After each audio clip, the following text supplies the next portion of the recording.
अवसाद में पहुंच जाते हैं, उदासीनता में पहुंच जाते हैं, किसी भी चीज में आपको रस नहीं नजर आता और फिर आप सोचते हैं कि सब बेकार है दुनिया। वो कोई वैराग्य की स्थिति नहीं होती, वो स्थिति जो है विषाद की होती है। और उस विषाद की स्थिति में झकझोरना पड़ता है अपने आप को, या तो कोई अपने आप को अभी अब शास्त्रों के आलोक में झकझोर सकते हैं। थोड़ी आवाज कर दे, इसमें आनंद नहीं आ रहा, कहाँ गए? अरे कैसी आवाज में रूखी रूखी सी, तो झकझोरने में थोड़ी मीठी आवाज कर। झकझोरना पड़ता है, अपने आप को भी तैयार करना पड़ता है। जब विषाद की स्थिति में हो तो दो स्थिति होती है। देखो अब सब समझ लो, मैं आप खाली श्लोक सुनने से, कथा से नहीं बात है आपकी, हम इसके मर्म को समझिए जो जीवन में काम आता है। एक तो होती है कि विषाद हल्का है तो मैं आत्मविश्लेषण करना शुरू करता हूं कि विषाद क्यों हो रहा है, तो फिर मैं अपने आप ही उसको ठीक करके कर्तव्य पथ पर बढ़ जाता हूं। एक विषाद होता है थोड़ा गहरा, जो अर्जुन को हो गया, उसमें फिर किसी मार्गदर्शक की, गुरु की भी बोलो आवश्यकता पड़ती है, जो झकझोर करके उठाता है। तो इसलिए कभी कभी आप परेशान हो, कभी विषाद की स्थिति में हो, कभी किम कर्तव्य विमूढ़ हो, कभी रास्ता न सूझता हो, तो आपको जो लगता हो, घर में ही हो सकता है कि आपका बड़ा भाई हो, आपके समाज में कोई पुरोहित हो, आपके जीवन में कोई व्यक्ति हो जो आपको प्रेरणा दे सकता है, जो आपको झकझोर सकता है, या जो आपके साथ खड़ा हो सकता है। तो ऐसी स्थिति में उससे अपना निवेदन कर लेना चाहिए। वो काम किसने किया? वो काम अर्जुन ने किया। अर्जुन ने वो काम किया, और अर्जुन जो है अब उसको जो है अर्जुन अपनी अपनी बात रखी, और कैसे निवेदन करता है आगे उसको इसमें आएगा।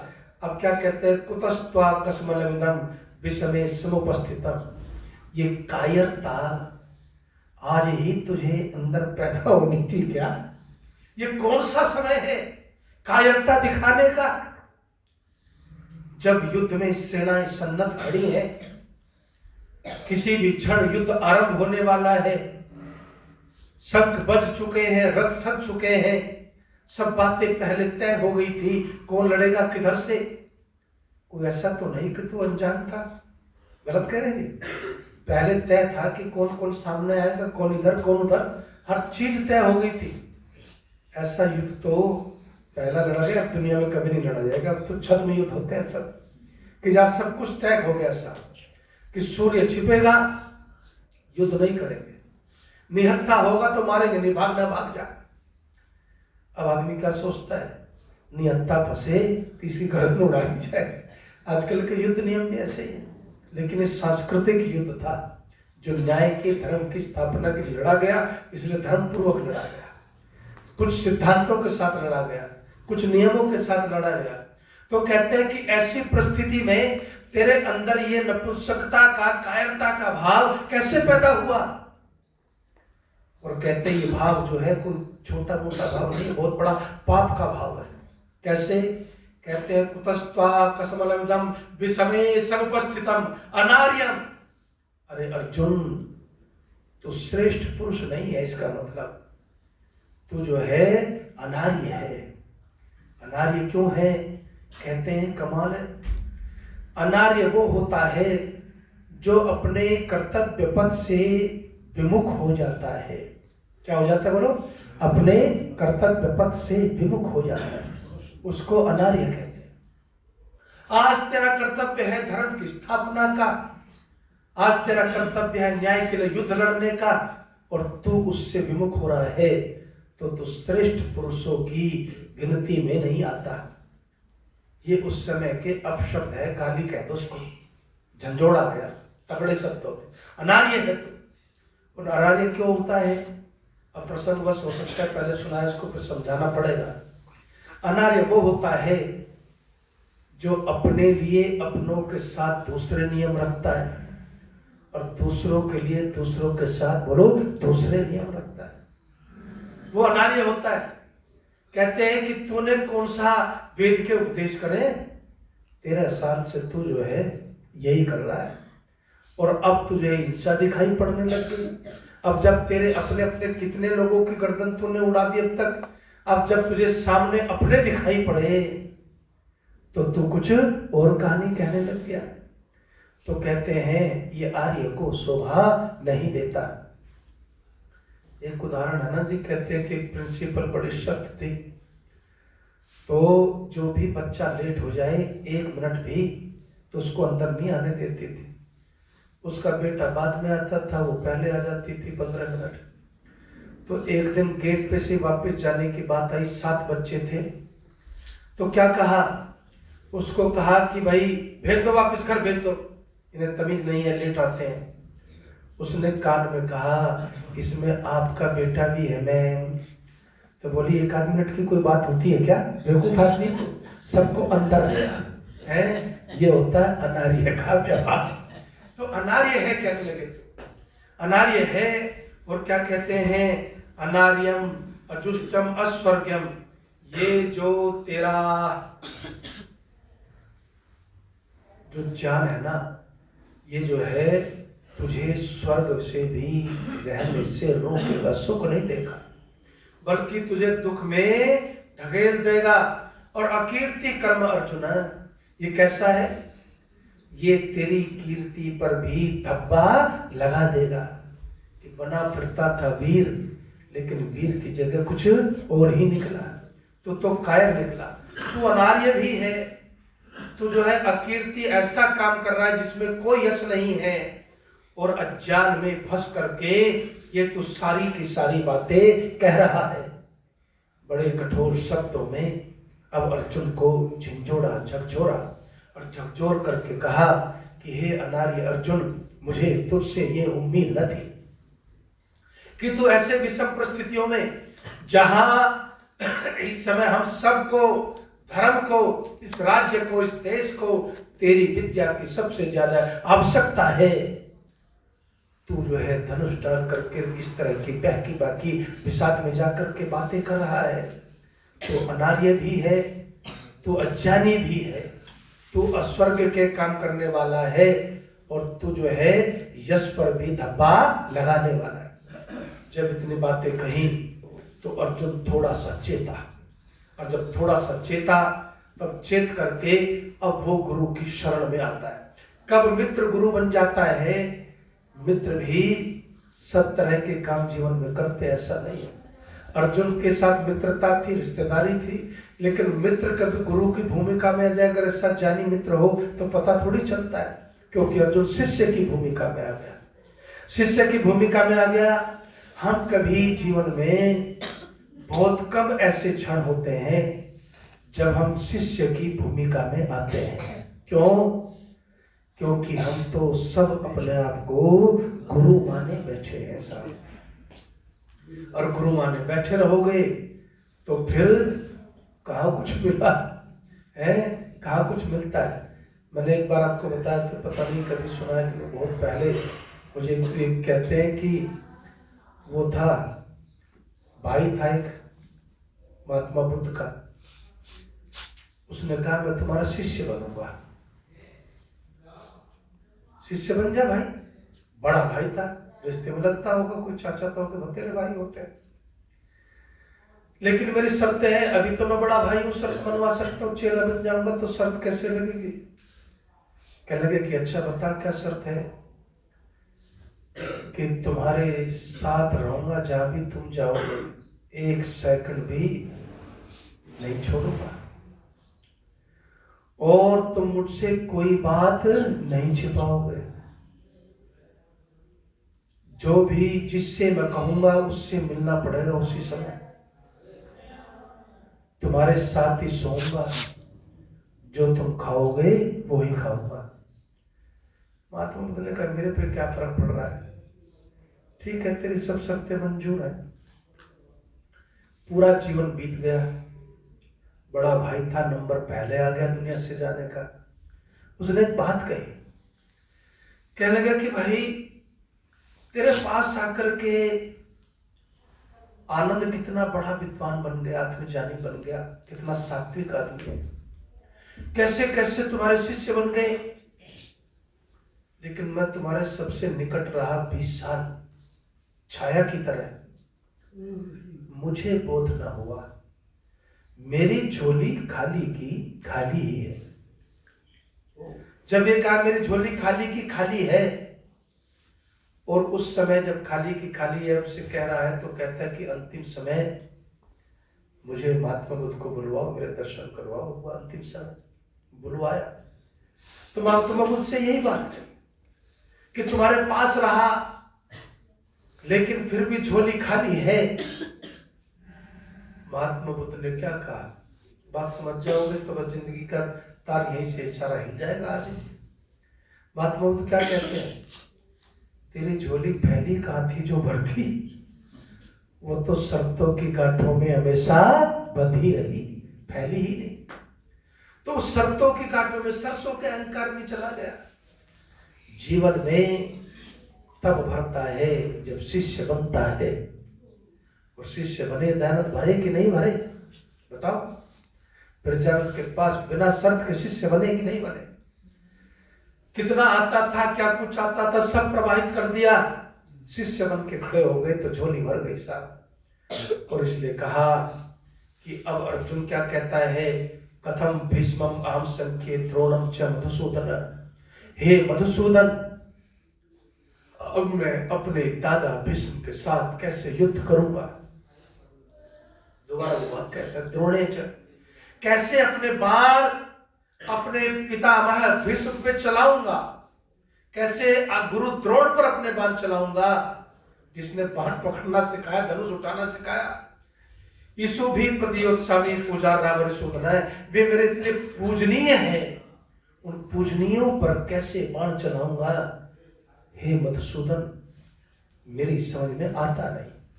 अब आगे देखिए कैसे रिक्वेस्ट पे जाता है, गुरु हत्वा ही महानुभावान श्रेयो भोक्तुम भेक्षमपि है लोके। अपने गुरुओं को मार करके, उनके रक्त से सने हुए, उनके खून से सने हुए इस धन को, वैभव को, राज्य को प्राप्त करके मैं कैसे सुखी होऊंगा, ये मेरी समझ से परे। सीधी बात, सरल भाषा में मैं आपको समझा रहा हूं जो अर्जुन कह रहा है। अत्वार्थ कामास्तु गुरुनेव भुंजीय भोगानुदिर प्रदा। खून में सने हुए उन भोगों को, उस भोग को मैं कैसे भोगूंगा। मेरे तो गले के नीचे एक निवाला भी बोलो नहीं आएगा। और फिर क्या कहते हैं, पता नहीं वो जीतेंगे या हम जीतेंगे। लेकिन एक बात कही है कि जिनको मार करके, जिनके बिना हम जीना ही नहीं चाहते, उनको मार करके जीना भी पड़े तो ऐसा जीना बोलो मुझे मंजूर नहीं। अब चले आगे चलता हूं तेजी से। अब क्या कहते हैं, कहते हैं कार्पण्य दोषोपहत स्वभाव पृच्छामि त्वाम धर्म समूढ़ चेता। हे कृष्ण, अब मेरे अंदर तो कायरता घुस गई है। देखो ये होती है ऑनेस्टी, ईमानदारी। ईमानदारी से शिष्य बनता है तब भरता है। उसमें भी अहंकार पाले रखे शर्तों का, उसमें भी गांठ लगाए रखे तो न भरेगा। तो कहता है कि अब तो कायरता से, कार्पण्य कहते कायरता से, कायरता का दोष से मैं दूषित हो गया। हे कृष्ण, कार्पण्य दोषोपहत, स्वभाव, मेरा स्वभाव जो वीरता का था ना, उसकी जगह क्या हो गया बोलो, कायरता आ गई। मेरे स्वभाव को उसने मार डाला। और कहते हैं दीनता, कायरता सब धर्म समूढ़ चेता। और अब मैं धर्म धर्म, न्याय अन्याय, कर्तव्य कर्तव्य मुझे कुछ नहीं पता, क्योंकि मेरा चित्त अब बोलो काम नहीं कर रहा। मेरी सोचने की शक्ति अब खत्म हो गई है और मेरी वो अब काम नहीं कर रहा। यच्छ्रेयसा निश्चितम ब्रूहि तन में। अब शिष्य क्या कहता है, अब मैं तेरी शरण में आ गया। किसकी शरण में, तेरी शरण में आ गया। पहले तो जान झाड़ रहा था, जब डांटा तो झागा। गलत कह रहा हूं जी, जब कहा तो अनार्य है, जब कहा तो कीर्ति कर्म करता है, जब कहा तो ये करता है वो करता है, किसी काम का नहीं रहा। तो फिर शिष्य जागा, तब उसको पता चला कि अपना निर्णय लेने के बजाय अब ऐसी परिस्थिति में गुरु की शरण में चलना चाहिए। तब वह कहता है कि हे कृष्ण, मेरा स्वभाव तो कायरता ने हर लिया, कायरता का दोष समा गया उसमें, मैं धर्म कोई समय नहीं जान पा रहा हूं। और बड़े स्पष्ट शब्द है साहब, क्या कहता है, शिष्यस्ते हम, मैं तुम्हारा शिष्य हूं और तुम मेरे बोलो गुरु हो। अब क्या करो, कहते हैं यच्छ्रेषा निश्चितम ब्रूहितन में, जो श्रेयस्कर है, जो उचित है, जो अच्छा है, जो श्रेष्ठ है, उस सब को तुम मुझे कहो। साधी माम तम प्रपन्नम, हे गुरुदेव, मैं तुम्हारा शिष्य बन करके अब तुम्हारी शरण में आकर के बोलो खड़ा हूं। और ऐसी स्थिति में खड़ा हूं जहां सोचने की क्षमता खत्म हो गई है, जहां पर मुझे धर्म का ज्ञान अब रहा नहीं है समझ लो, और जहां पर मेरा जो स्वभाव था, मेरे जो गुण थे, उन सब गुणों को किसने ढक लिया, कायरता ने ढक लिया है। अब तुम बताओ कि क्या ठीक है क्या गलत है। अब रास्ता सिर्फ तुम दिखा सकते हो, तुम बता सकते हो, तुम जगा सकते हो। जब ये बात कही तो अब जो है आगे चलते हुए कहते हैं नहीं प्रपश्यामि ममापनुद्यात्, कहते हैं कि एक बात तो बताओ योगेश्वर कृष्ण, अब फिलोसफी सुन लो जरा। अर्जुन के भी शिष्य भी पढ़ा लिखा है ना, तो उसके भी तो कुछ तर्क है। वो कहते हैं कि एक बात बताओ, राज्य कर रहे हो, जीत कर रहे हो, क्या इस धरती पर देवताओं का भी राज्य ऐसा है कि जो हमेशा रहे? फिर ये राज्य कितने दिन रहेगा? है निष्कंटक राज्य किसी का होता है क्या? पता नहीं, हारेंगे जीतेंगे, और जीत के भी कितने दिन रहेंगे? कब तक रहेगा ये राज्य? एक दिन तो राज्य, धरती, धन, वैभव सब यही कृष्ण पड़ा रह जाता है। निष्कंटक राज्य जो है वो किसी का भी नहीं रहता। और मुझे तो वो चीज बताओ जो मेरी इंद्रियां सूख रही हैं, इनकी शुष्कता को, मेरे मन के सूखेपन को बोलो दूर कर दे। वो चीज बताओ ना। राज्य दूर कर सकता है क्या? राज्य दूर नहीं कर सकता। राज्य कितने दिन रहेगा? जिसका भी राज्य आता है, राज्यम सुराणाम चाधिपत्यम, कहते हैं कि इस दुनिया में निष्कंटक और हमेशा राज्य तो देवताओं का भी नहीं रहा कृष्ण। फिर तुम मुझे कहां बहकाते फिर रहे हो? मुझे तो वो रास्ता बताओ जिससे कि मेरे इंद्रियों का जो दुख है, उस दुख और पीड़ा के कारण जो सूख रही है, उसकी शुष्कता को दूर कर सके। वो रास्ता बताओ। घूम रहा है ना दिमाग, तो कभी इधर की कहने लगता है, कभी उधर की। लेकिन धीरे धीरे इतनी बात पर आ गया कि मैं शिष्य हूं और तुम मेरे गुरु हो, और रास्ता दिखाओ बस। फिर रास्ते में अपना भ्रम और स्पष्ट करता है, और भ्रम स्पष्ट करता है।